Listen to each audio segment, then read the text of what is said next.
forget about what people are saying that farming is for old people. It's not. Farming now is for the young. Someone invested just how much? 1.4 in cucumber. And I'm telling you that the profit he had was 200%. Not revenue. Just his profit alone was about 200%. That's a young person.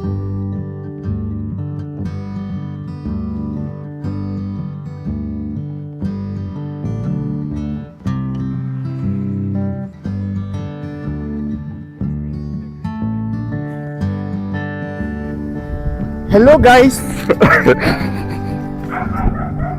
Okay.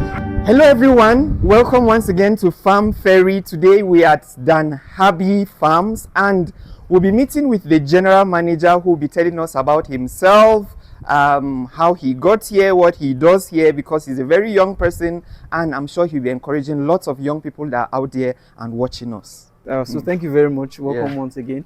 So my name is Hakim Zubairu. I'm the general manager of Danhabi Farms. Yes, I have a bachelor's degree in technology in geography and meteorology. I have a certificate in data analysis, Google Data Analytics. Interesting how someone with all these portfolio qualifications is in the farm. Oh yes. Now, so you know, and for a young person like you to be in a setting like this in a farm, it's not a usual thing. It's rare. Yeah, it's actually very so rare. Why is that so? Is it by circumstance or choice now? Okay. So for me, it's really a choice. Yes, I've had a keen liking for agriculture, even at a very young age. Though by reason of culture, growing in southern Kaduna, obviously we are all forced to go to the farm. But by reason of that, it has developed in me a culture to always want to be around farming. Yes, and majorly past all of this, I still will venture even further into larger aspects of agriculture. Great. And so we are here. He's going to be taking us on a tour of the farm. We'll get to see the units of the farm, and you know, we get to ask him questions as we move along. So this is the poultry aspects, I guess. Yes. So what's the capacity? Okay. Both of them have 5,000 capacity. Okay. Yeah, but at the moment this is carrying about. So that's 10,000. That's 10,000 capacity. Okay, yes. 10,000. But at the moment this is carrying 3,600. Okay. This is carrying 4,747, 48 or so, give or take. Okay. Yes. So and aside this, we have another site. Okay. Over the rental site where we are brooding. Okay. So you brood yourself. We brood ourselves. When they get to point of lay, you're able to transfer. Yes, except for this. So this was where we started. We transported this from point of lay. Okay. Yes. But these were the first beds we brooded, and then we have another 5,000 over there that we are brooding at the moment. Okay. Yes. So how old is the farm, if I may ask? Okay. Funny enough, the farm just started this year. Oh wow. Yes. Interesting. Yes. Interesting. Yes. So for the poultry, yes, I know one of the major challenges is feed.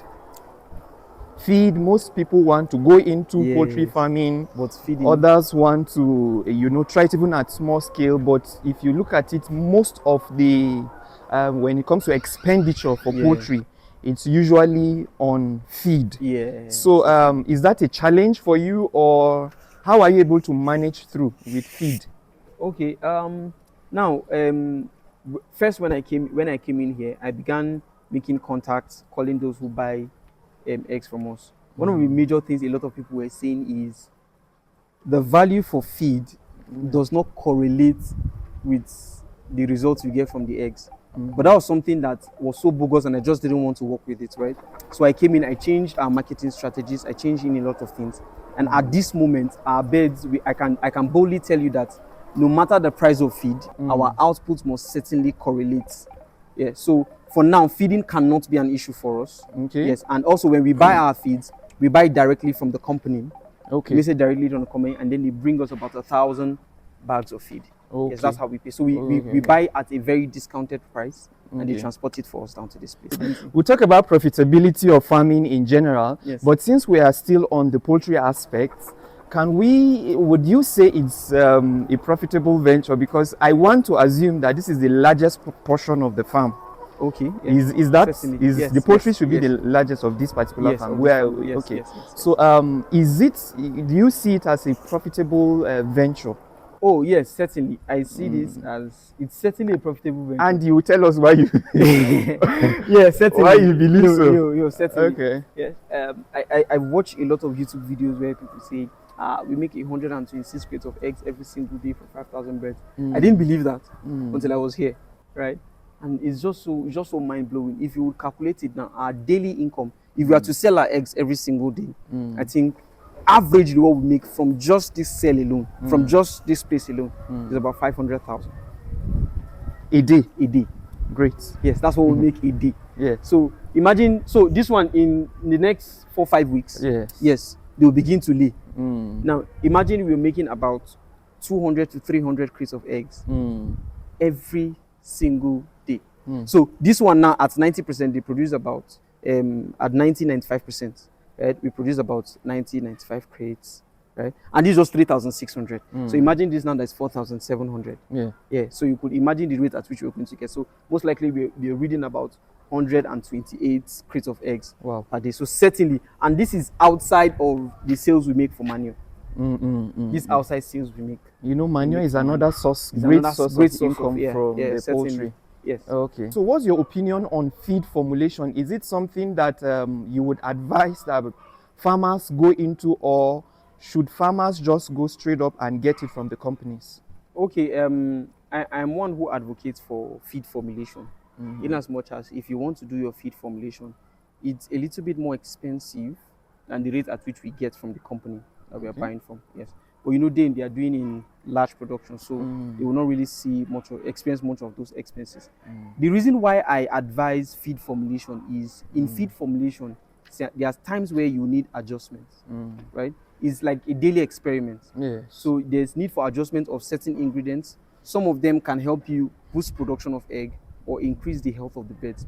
So most times when you do a feed formulation and you give your birds, you still check them to check their response to the feed, the rate of production.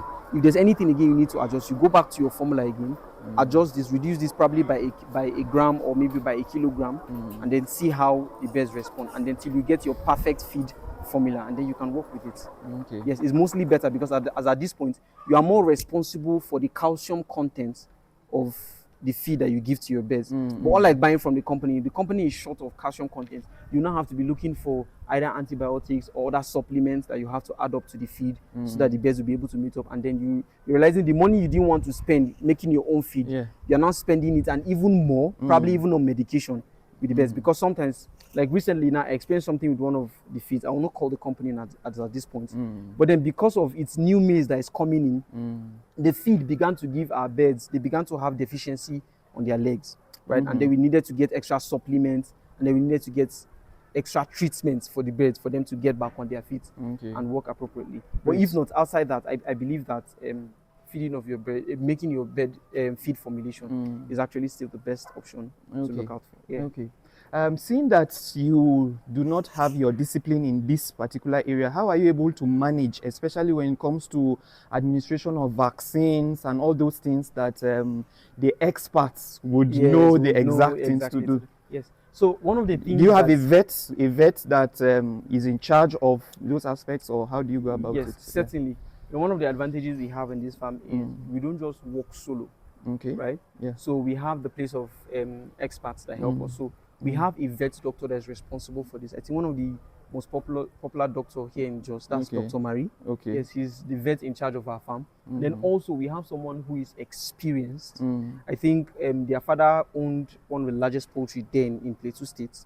Yes, so his son now is the one that is our farm advisor, the one who just called me recently. Yes, so we have those two people on both sides. One who deals with the medical aspect, and then the other one helps us with emergency response when it comes to treatments of birds and the likes. So it helps us minimize excess loss when it comes to, and then being that we have a doctor, when they give the what do they call it? There's a schedule for vaccine. My job as the manager is to make sure that every single day that there is going to be vaccine, I must place a reminder, and I'll make sure that the vaccine has to take place. So that's mostly one of the things I do. So with process, I'll begin to know, okay, this is what I'm supposed to do at so time. This is what I'm supposed to do. Great.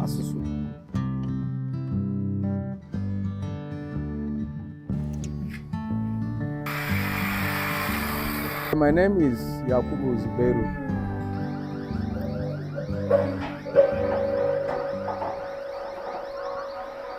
So the litter management, I see something like a machine here that is well fixed Because I know one of the major challenge of battery cage system is how one can manage the litter. So how do you go about using this machinery? What is it called and how does it work? This is the scraper machine. Okay. This is the switch here. Okay. This one goes for this row. This one goes for this row. Yes. This is the stopper. If you want to stop any two of them, you stop it through here.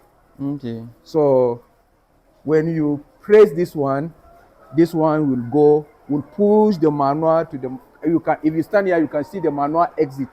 Okay. Where the scraper is pushing the manual to go to the exit there. From the exit, then the workers will collect it to the manual pit there. How often do you clean the litter? Okay, in a day we clean it twice. Around the water, this is the nipples where they take their water. Okay. You can see it's attracting anything that is red. It attracts them. That's why they put this nipple to be red. Okay. You can as I've told you, this is their feeder. This is where the egg, when they lay egg, the egg roll to this place. Yeah. Yeah. Okay. So this is the first unit. We have 1, 2, 3, 4 up to each. Like this have 20 units. You can see it contains three beds that are inside. Three beds that are inside. Three. I noticed there are some water points at the edges. Yeah, this water point in case if we want to do our cleaning. Okay, for cleaning purposes. Yeah, for cleaning purposes. Okay. See, we open the water, we put our hose to spray our water in order to wash the dirt that is inside. Okay. The level of production now is getting to 100%. We have about 80-something% now. 80-something% production. Yeah.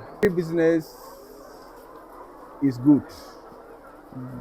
It's profitable. It's a good business, but you have to tie your belt. It's not easy because it's full of challenges. I have never seen a business that is full of challenges like poultry business, truly. But with God, all things are possible. We are pushing it like that, and I believe that it shall be well.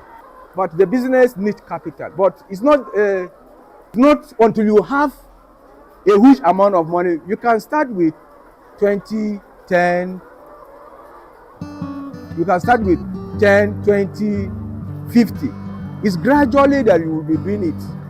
Then one day, I think you can become you can have a large farm as how we have now.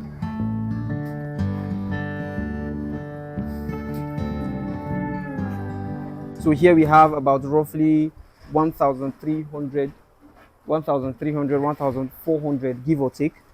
Is this your first time? Yes, this is my first attempt. Yes. Okay. We bought about 2,000. Yeah. And so as at this point, you see, one of the need for having an advisor or someone next to you who is an expert is of great advantage. So we didn't exactly have one at an early stage. So it cost us a huge amount of loss. Okay. Yes. So we sorted them. So what's the motivation to venture into this aspect? If you are doing very well with the poultry, yes, why coming to this other aspect of fishery? Okay. So the idea of this farm, like I said earlier, is this farm is an integrated farm. Okay. We are taking responsibility of every animal as much as possible. Okay. So that we can be able to really have our own fair share of the market and also create a lot of job opportunities. So my boss over there, he's not here, right? He's a doctor, he's a brain surgeon out there in the US. Okay. Right? So his major motivation is creating job opportunities beyond the profit, right? Beyond the profit, creating job opportunities for our people here. That's one of his mantra. Yes, in doing this. So if we say we are just doing poultry alone, we have limited job opportunities for people. But the more we venture, into taking care of other animals, yes, it creates a sense of responsibility. He looks forward to boosting the intellectual level of every of his staff. It's not just come and work and then just go again. It's also that everyone learns. It's like making education very accessible to almost every kind of person. Yeah. Have you done a market survey so far of the business. Oh, That's the okay. fish business. Oh, yes. Because you know, one of the conditions that affects fish business in Plateau State is the Yes, weather. is the weather. Yes, certainly.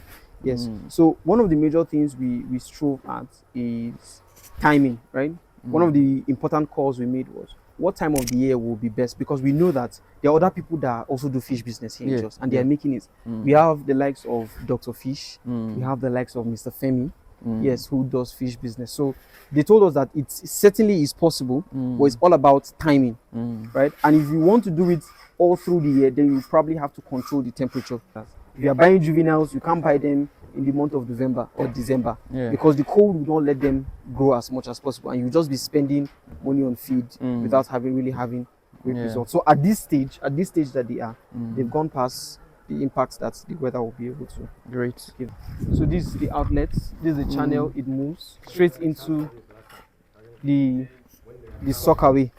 Okay. Yes. So that's for that. This is the sucker, right? Yeah, no, these are the sockaways. Okay. Yeah, so this for this pen, and this is for this other pen. So the essence for multiple sockaways, as we do have them here, is because we are trying to build up a biodigester. Okay. As much as we are running this business, we also are looking green.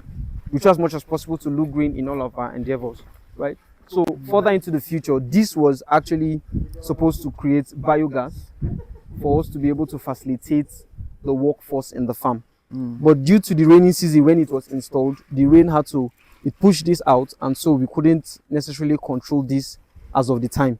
But as of now, like this, we have our manure dryer that is helping us dry the manure as much as possible. Okay, this is the manure dryer? This is the manure dryer. Okay. This is the manure dryer. It helps us dry the manure, and as much as we can, we'll try as much as possible to regulate this, install this back, and the entire farm system will be run by biogas. Okay. That's the goal, yeah. So this is the company's official van, majorly for transportation of our produce and also for marketing. So subsequently, we hope to get a shop in town so that it makes it easy for our customers to be able to get eggs also. And then also we hope to be transporting outside the states. Yes, you could imagine egg now is about 6,000 naira in Kaduna and Abuja. So imagine how much profit we stand to get when we transport our eggs outside of the states. But here in Jos, like 5,200 naira or so. Yes. So this basically is to help us boost marketing as much as we can, and then increase or maximize the profits we can get.